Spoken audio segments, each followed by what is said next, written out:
India ചരിത്രത്തിൽ ആദ്യമായി തൊഴിലാളികളെ സംഘടിപ്പിച്ചത് ആരാണ്? അതാണ് നമ്മൾ ചിന്തിക്കേണ്ടത്.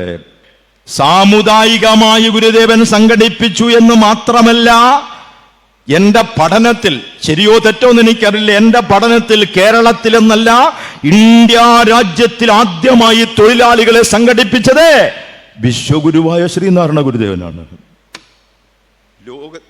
ഇന്ത്യയിൽ ആദ്യമായി. അതിന്റെ കാരണം ആലപ്പുഴ ബ്രിട്ടീഷുകാർ ഭരിക്കുന്ന കാലഘട്ടത്തിൽ കിഴക്കിന്റെ വെനീസ് പട്ടണത്തിൽ ഞാൻ 2 പ്രാവശ്യം പ്രഭാഷണത്തിന് പോയിട്ടുണ്ട്. അവിടുത്തെ ഓരോ ചാലുകളും കെട്ടിടങ്ങളും കണ്ടാൽ ആലപ്പുഴ തന്നെ. ആരോ അറിഞ്ഞു കൊടുത്ത പേരാണ് കിഴക്കിന്റെ വെനീസ്. കൃത്യമാണത്. ആലപ്പുഴ പട്ടണത്തിൽ ധാരാളം ബ്രിട്ടീഷ് കമ്പനികളുണ്ട്. ഇപ്പോഴും അതിൽ പലതും ബ്രിട്ടീഷുകാർ പോയി ഇത്രയും കാലമായെങ്കിലും ഇപ്പോഴും തുടരുന്നുണ്ട്. ഞാൻ മിനിഞ്ഞാന്നും അതിലേ പോയ സമയത്തുണ്ട് ആസ്പിൻവാൾ. മുഹമ്മയിൽ എനിക്ക് പരിപാടി ഉണ്ടായിരുന്നു. അത് കഴിഞ്ഞ് വൈക്കത്തും അതിലേ പോയപ്പോൾ ആസ്പിൻവാൾ കമ്പനി കണ്ടപ്പോൾ ഞാൻ ഓർത്തിടാ, ബ്രിട്ടീഷുകാർ പോലെ ഇപ്പോഴും ആസ്പിൻവാൾ ഇവിടെ ഇരിപ്പുണ്ടല്ലോ എന്ന്. അപ്രകാരം കമ്പനികൾ ധാരാളം ഉണ്ടായിരുന്നു. തുറമുഖ നഗരമായതുകൊണ്ട് ബ്രിട്ടീഷുകാരുടെ കമ്പനികൾ ധാരാളം. അതിലൊരു കമ്പനിയായിരുന്നു ഡെറാസ് മെയിൽ. അതിൽ കുറെ തൊഴിലാളികൾ ഉണ്ടായിരുന്നു. ബ്രിട്ടീഷുകാർ കൃത്യമായി ശമ്പളം കൊടുക്കില്ല, തുച്ഛമായ വേതനം. എന്നിട്ടോ അവധി കൊടുക്കൂല. മാടിനേക്കാൾ കഷ്ടമായ രീതിയിലിട്ട് അധ്വാനിപ്പിക്കും മനുഷ്യനെ കൊണ്ട്. പാട്ടിണിയും ദാരിദ്ര്യവും പരകട്ടിമയാൻ കഴിയാതെയും ദുരിതത്തിൽ ആണ്ടിരുന്ന ജനം.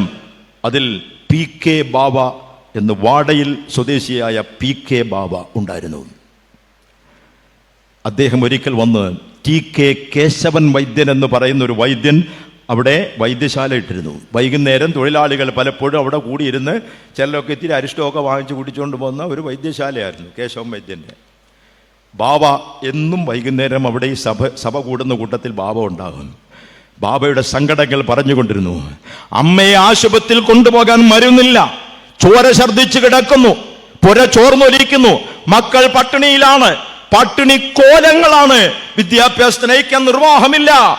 കേശവൻ വൈദ്യനോട് സങ്കടം പറഞ്ഞപ്പോ PK ബാബയോട് കേശവൻ വൈദ്യൻ പറഞ്ഞു, ശ്രീനാരായണ ഗുരുദേവൻ കിടങ്ങാമ്പറമ്പ് ക്ഷേത്രത്തിലുണ്ട്, നിന്റെ സങ്കടം അവിടെ ചെന്ന് പറയാം.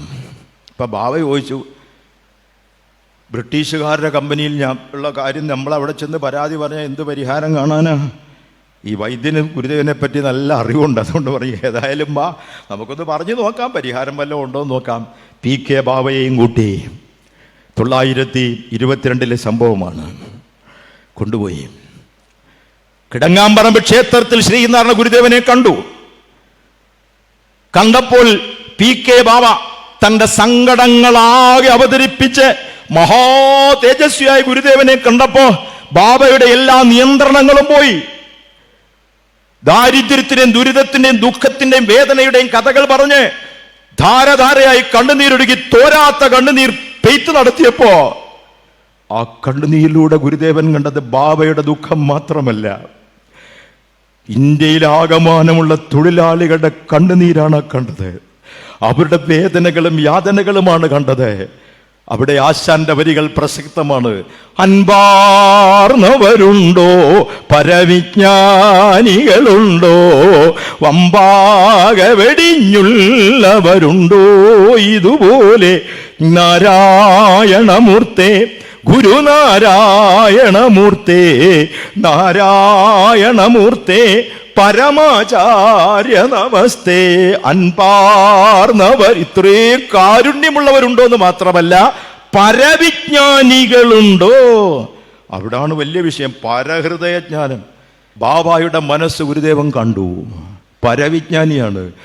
ആ ഒഴുകുന്ന കണ്ണുനീരിലൂടെ ഡെറാസ് മെയിലിലെ ജോലിക്കാരുടെ പീഡനം മാത്രമല്ല, മലയാളക്കരയിലെയും ഭാരതത്തിലെയും തൊഴിലാളികളുടെ വേദനകളും യാതനകളും പരിത്യാഗങ്ങളും ആ കണ്ണുനീരിലൂടെ ഗുരുദേവൻ കണ്ടിട്ട് ഒരു ചോദ്യം ചോദിച്ചു, ബാബാ, നിങ്ങളുടെ തൊഴിലാളികൾക്കെല്ലാം കൂടി സംഘടിക്കാൻ കഴിയുമോ? സംഘടിപ്പിക്കുക, സംഘടിച്ച് സമരം ചെയ്യണം.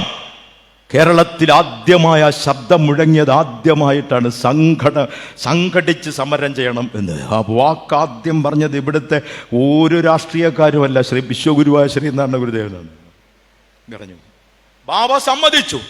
കേശവൻ വൈദ്യനും ബാബയും എല്ലാം ഓടി നടന്ന് ആലപ്പുഴയിലെ ഫാക്ടറികളിലെ തൊഴിലാളികളെ എല്ലാം കൂടി സംഘടിപ്പിച്ചു കൊണ്ടുവന്ന് 1922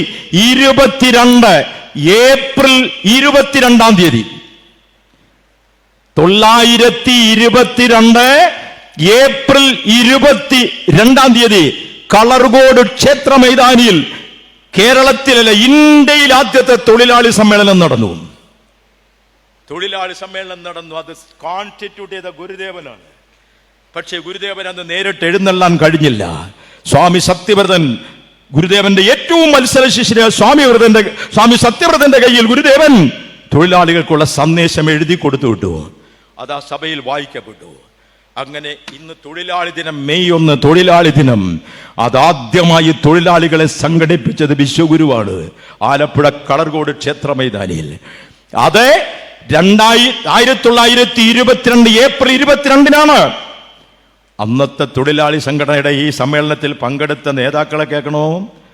പിൽക്കാലത്ത് കമ്മ്യൂണിസ്റ്റ് പാർട്ടി ഉണ്ടായപ്പോ 1938 കേരളത്തിൽ കമ്മ്യൂണിസ്റ്റ് പാർട്ടി ഉണ്ടാകുന്നത്. ഗുരുദേവൻ തൊഴിലാളികളെ സംഘടിപ്പിച്ച് 16 കൊല്ലം കഴിഞ്ഞ് ഈ പ്രസ്ഥാനം ഉണ്ടാകുമ്പോൾ അത് സ്ഥാപിച്ചതിന്റെ അമരക്കാണ് സഖാവ് പി കൃഷ്ണപിള്ള. ഈ തൊഴിലാളി സംഘടനയുടെ നേതാവായിരുന്നു. ആ സംഘടനയ്ക്ക് ഗുരുദേവൻ ഒരു പേര് ചാർത്തി കൊടുത്തു, ട്രാവൻകൂർ ലേബർ അസോസിയേഷൻ. അതിന്റെ ഭാരവാഹിയായിരുന്നു സഖാവ് പി കൃഷ്ണപിള്ള, സഖാവ് ആർ സുഗതൻ, സഖാവ് ടി വി തോമസ്, സഖാവ് പുന്നൂസ് തുടങ്ങിയവരെല്ലാം ആദ്യമായി തൊഴിലാളി സംഘടനയിൽ വന്നത് ഗുരുദേവൻ സൃഷ്ടിച്ച തൊഴിലാളി സംഘടനയിലാണ്. അതിലൂടെയാണ് പിന്നെ കമ്മ്യൂണിസ്റ്റ് പ്രസ്ഥാനം വളർന്നത്. അതുകൊണ്ടാണ് കേരളത്തിൽ ഏറ്റവും കൂടുതൽ കമ്മ്യൂണിസ്റ്റ് അടിത്തറയുള്ള ജില്ല ആലപ്പുഴ ജില്ലയാണ്. പിന്നെ കണ്ണൂരേക്കൊക്കെ പടർന്നത്. അത് തുടങ്ങി വെച്ചത് അവിടെയാണ്. മാത്രമല്ല പുന്നപ്ര വയലാർ സമരം നടന്നത് ആലപ്പുഴയാണ്. അതിന്റെ തുടക്കം ഗുരുദേവനാണ്. അതിന്റെ അനുരണനങ്ങൾ ഇന്നും എത്ര തൊഴിലാളി സംഘടനകളുണ്ട്, എത്രയാ, ആയിരക്കണക്കിന് സംഘടനകളാണ്, ആയിരക്കണക്കിന് സംഘടനകൾ.